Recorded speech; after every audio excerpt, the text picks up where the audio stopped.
Hello grade 8. In this lesson, I will discuss to you the another type of factoring which is difference of two squares.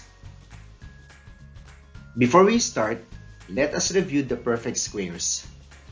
Our first example we have 1 squared or 1 times 1 is equal to 1. So kung titingnan natin, si 1 squared ay nakasulat siya sa exponential form. And then, ang exponent niya ay 2. So, kapag kinuha natin yung product niya, the answer is 1. So, ilang beses minultiply si 1? That is 2. Twice. Okay, next. 2 squared or 2 times 2 is equal to 4. Ilang beses minultiply si 2 by itself? Dalawa. So, therefore, we may get the product of 4. Next, 3 squared or 3 times 3 is equal to 9. So, kagaya ng ginawa kay 1 squared at 2 squared. Next, 6 squared is equal to 36 because 6 times 6, the product is 36. And 9 squared or 9 times 9 is equal to 81. So, yung 1, 4, 9, 36, and 81, they are what we call the perfect squares. So, lahat sila ay perfect squares. So, what is a perfect square? It is the product of some integer with itself.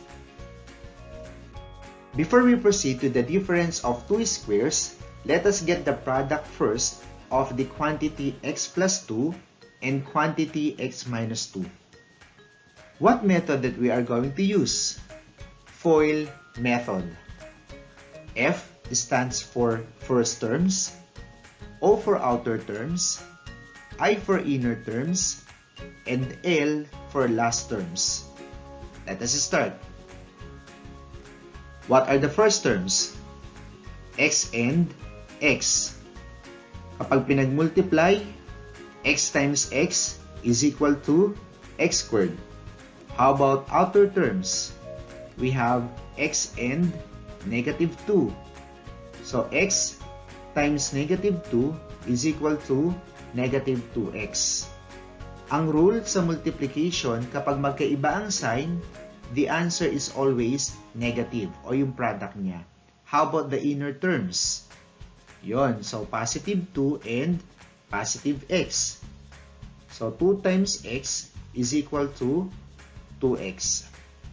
How about the last terms? 2 and negative 2. So, 2 times negative 2 is equal to negative 4. Yung products, x squared, negative 2x, 2x, and negative 4, pagsamasamahin.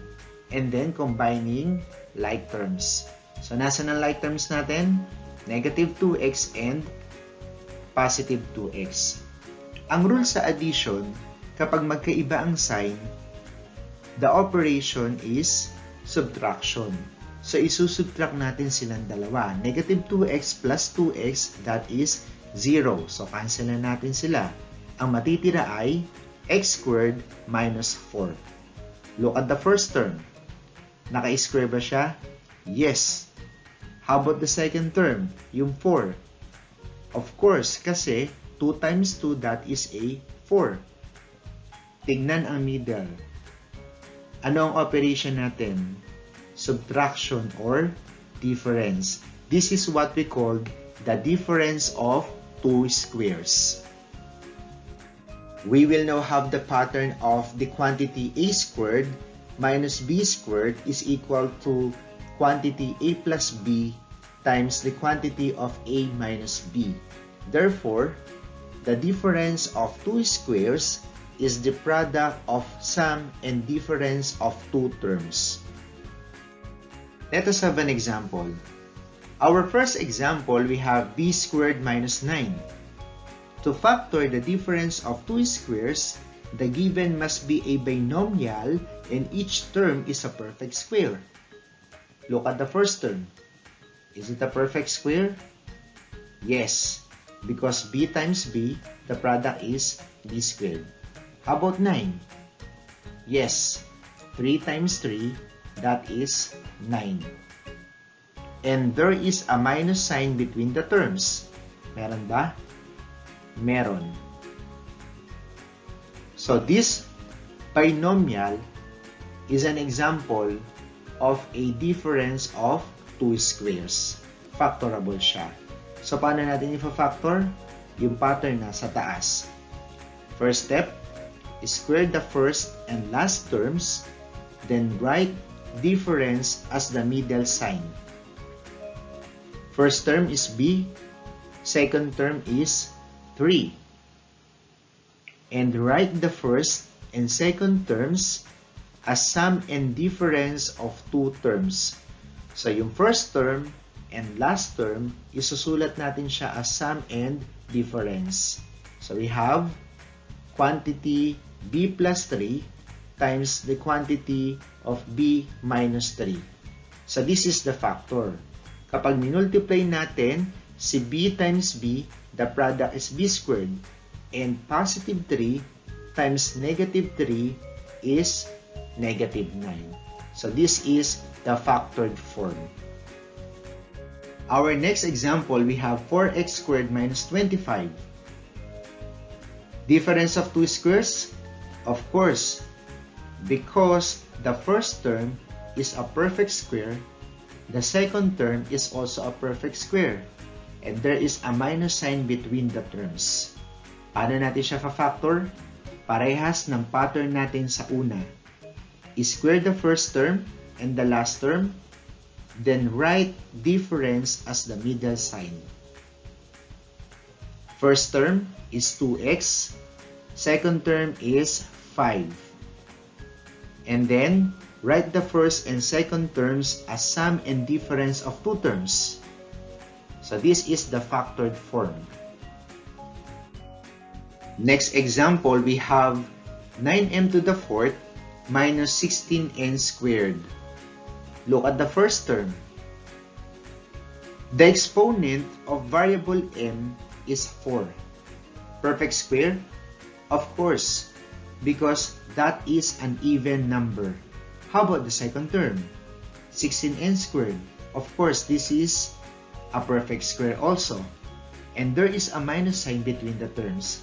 So therefore, this given is factorable, or the example of the difference of two squares. Again, first step, square the first and last terms, then write the difference as the middle term. We have 3m squared, or 3 times 3 is 9, then m squared times m squared, that is m to the fourth. And then 4 times 4 is 16, and then n times n is n squared. Then write the first and second terms as sum and difference of two terms. We have 3m squared plus 4n, or quantity 3m squared plus 4n times 3m squared minus 4n, because 3m squared times 3m squared, that is 9m to the fourth. And positive 4n times negative 4n is negative 16n squared. So this is the factored form. Last example is negative 36 plus 4x squared. Example ba siya ng difference of two squares? Hindi. Kahit na ang first term ay perfect square, ang second term ay perfect square, pero yung operation sa gitna nilang dalawa ay hindi minus, that is not a difference of two squares. Pero pansinin natin, ang first term ay negative 36. So, pwede nating i-arrange yung terms natin. Magiging 4x squared minus 36. So, pwede na siyang kunin. Factorable na ngayon. So, 2x squared, or the quantity 2x squared minus quantity 6 squared. Ang first term ay 2x. Second term, 6. Write the first and second terms as sum and difference of two terms. That is, quantity 2x plus 6 times 2x minus 6, This is the factored form.